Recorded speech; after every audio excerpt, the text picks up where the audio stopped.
अस्सलाम वालेकुम, मैं हूं मेहर तारिक। आज सबसे पहले बात करेंगे जी बाबर आजम की फार्म में वापसी की और नवाज शरीफ की बैरून मुल्क वापसी की भी कि नवाज शरीफ मुसलसल खामोश हैं आज तक, इसके ऊपर भी बात करेंगे। इसके अलावा 27वीं आईनी तरमीम मंजूर हो चुकी है, अब अपोजिशन क्या कर रही है, अपोजिशन का क्या प्लान है, और इसके अलावा दहशतगर्दी के वाक़यात में मुलव्वस मुलजिमान पकड़े जा चुके हैं। इनके ऊपर भी बात करेंगे। सबसे पहले बात करते हैं बाबर आजम की कि सोशल मीडिया पर उनके फैंस पुरजोश हैं और इस वक्त वो पाकिस्तान में सबसे ज़्यादा सेंचुरियों का रिकॉर्ड बराबर कर चुके हैं वनडे में।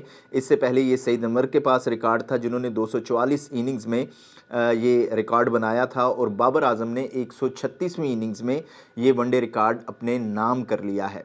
और इसके साथ साथ जो बाबर आजम हैं वो 20 सेंचुरियां मुकम्मल करने वाले तीसरे खिलाड़ी भी बन चुके हैं। हाशिम आमला ने 108 इनिंग्स में ये रिकॉर्ड बनाया था और विराट कोहली ने 133 इनिंग्स में ये रिकॉर्ड बनाया था। बाबर आजम ने 2 साल 2 माह और 15 दिन में इंटरनेशनल सेंचुरीज ये स्कोर की हैं 20, और इसके अलावा उन्होंने कल प्रेस कॉन्फ्रेंस करते हुए कहा कि जब भी कभी मुश्किल वक्त आए अपने ऊपर एतमाद रखें। बाबर आजम ने कहा कि मदाहों ने बुरे वक्त में हमेशा सपोर्ट किया, मदाहों की सपोर्ट से बहुत हौसला मिला, जो टारगेट था इसके मुताबिक बैटिंग की, सेंचुरी स्कोर करने के बाद एतमाद बहाल हुआ है, खुद पर भरोसा था कि सेंचुरी आज मैंने स्कोर करनी है। अच्छा जी, अब जैसे मैंने पहले कहा था कि बाबर आजम की वापसी के साथ नवाज शरीफ की सियासी मैदान में वापसी के ऊपर भी बात करेंगे। तो नवाज शरीफ की पार्लियामेंट में वापसी हुई थी, 27वीं आईनी तरमीम में वोटिंग के लिए वो असम्बली में आए, जहां उम्मीद यही की जा रही थी कि वो खामोशी तोड़ेंगे, लेकिन ऐसा नहीं हो सका। खैर, अब वो दोबारा बरतानिया वापस जा चुके हैं।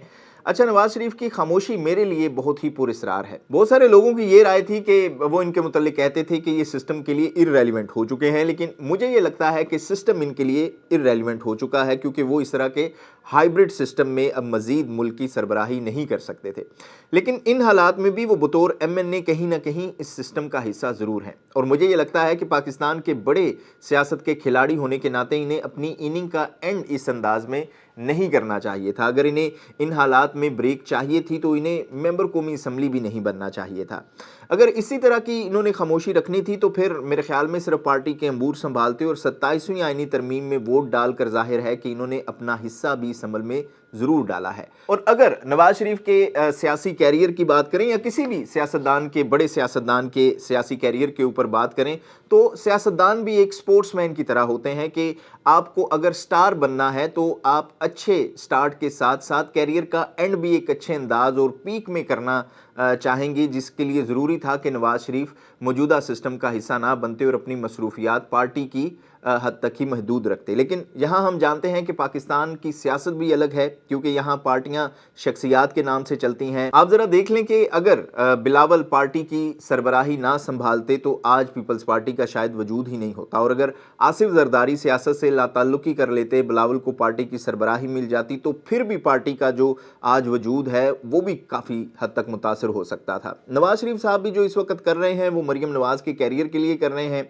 मरीम नवाज अगर वज़ीर आला हैं तो वो नवाज शरीफ की बदौलत हैं, और मरीम नवाज को आगे ले जाने के लिए नवाज शरीफ को सिस्टम का हिस्सा बने रहना ज़रूरी है। खैर, इसके मुतालिक आप अपनी राय का इजहार ज़रूर कीजिएगा कि आपकी इस हवाले से क्या राय है। अच्छा जी, अब बात करते हैं अपोजिशन की, यानी PTI की। 27वीं आईनी तरमीम में हुकूमत ने अपने प्लान के मुताबिक सब कुछ कर लिया, अब आगे 28वीं तरमीम भी आने वाली है, जिसके बाद अब इमरान खान और PTI के मुस्तकबिल के मुतल्लिक बहुत से सवालात भी उठ रहे हैं कि इमरान खान अपनी स्ट्रेटजी बदलेंगे या वो अपने मौक़िफ़ पर कायम रहेंगे। लेकिन देखना यह है कि अब PTI क्या करेगी। अभी फ़िलहाल की बात करें तो अपोजिशन इत्तेहाद तहरीके तहफ़्फ़ुज़ आईन पाकिस्तान ने 27वीं और 26वीं आईनी तरमीम को गैर आईनी करार देकर मुकम्मल तौर पर मुस्तरद कर दिया है, और अगले जुमे को मुल्क भर में योम स्याह मनाने का ऐलान किया है। तहरीके तहफ़्फ़ुज़ आईन पाकिस्तान के इजलास के बाद जारी एलामिया में कहा गया कि तरामीम आइन के बुनियादी ढांचे और अदलिया पर हमला है, अदलिया को इंतजामिया के मातहत करने की कोशिश नाकाबिले कबूल है, और इसी तरह सुप्रीम कोर्ट के इख्तियारात महदूद कर दिए गए हैं। एलामिया में यह भी कहा गया कि इजलास में जस्टिस मंसूर अली शाह और जस्टिस अतहर मिनुल्लाह के इस्तीफे पर खिराज तहसीन पेश करते हैं और आइन को असल शक्ल में बहाल करने का मुतालबा करते हैं। अज़म दोहराया गया कि गैर आइनी तरामीम के खिलाफ जमहूरी मज़ाहमत जारी रहेगी। अपोजिशन इत्तेहाद ने कहा कि खैबर पख्तूनख्वा मंजरगे के एलामिये की मुकम्मल हिमायत करते हैं और खैबर पख्तूनख्वा असम्बली में 27वीं तरमीम के खिलाफ करारदाद पेश होगी। तहरीके तहफ़्फ़ुज़ आइन पाकिस्तान ने पंजाब असम्बली से लाहौर हाई कोर्ट तक मार्च का ऐलान किया है और कहा है कि लाहौर में वकला एहतजाज में भरपूर शिरकत करेंगे और अगले जुमे को मुल्क भर में यौम स्या मनाया जाएगा।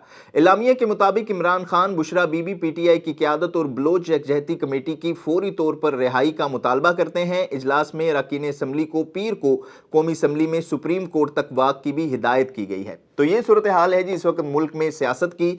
आईनी अदालत के क़याम की बात करें तो इस्तीफ़ों का जो सिलसिला है वो जारी है। 2 इस्तीफ़े सुप्रीम कोर्ट से आ चुके थे। हुकूमती रहनुमा ये इजहार भी कर चुके हैं कि अभी मज़ीद इस्तीफ़े भी आएंगे और इस सूरत हाल में जो नज़रें थीं वो इस्लामाबाद हाई कोर्ट के 5 जजेस की तरफ थी, लेकिन एक इस्तीफ़ा अभी लाहौर हाई कोर्ट से आया है। लाहौर हाई कोर्ट के जस्टिस शम्स महमूद ने ओहदे से इस्तीफ़ा दे दिया है। लाहौर हाई कोर्ट के जस्टिस शम्स महमूद मिर्ज़ा इस वक्त सीनियरिटी में 5वें नंबर पर थे और उन्होंने 22 मार्च 2014 को लाहौर हाई कोर्ट के जज की हैसियत से हल्फ उठाया था।